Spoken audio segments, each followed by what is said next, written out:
ওয়ালাইকুম রহমতুল্লাহ।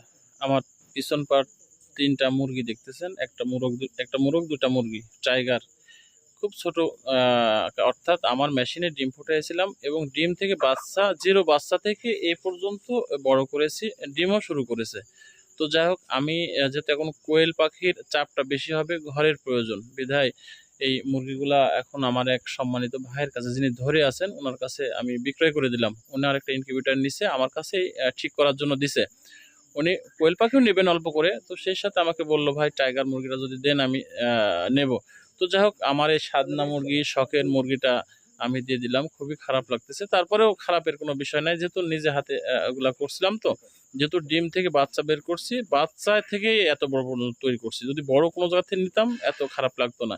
যেহেতু পাখি এই এই মুরগিটা কিন্তু আমার দেখবেন অনেক ভিডিওতে দেওয়া আছে, আমার প্যারেন্টস যে ঘরের কোয়েল পাখি, এই প্যারেন্টস ঘরে কিন্তু আমার এই মোরগটাও ছিল, এই মুরগিটাও ছিল। একটা কোয়েল পাখিকেও কিন্তু ঠোকর মারে না। রাত্রেবেলা দেখেছি পাখনার নিচে ওই কোয়েল পাখিগুলো নিয়ে শুয়ে থাকতো। তো এরকম স্বাদ না আমার এই মোরগটা। তো আমি ভিডিও করে রাখলাম এজন্যই, যেহেতু নিজে হাতে তৈরি করা। তো যাই হোক, আশা করব যে ভাইটা নিচ্ছে তার কাছে ভালো থাকবে, সুস্থ থাকবে।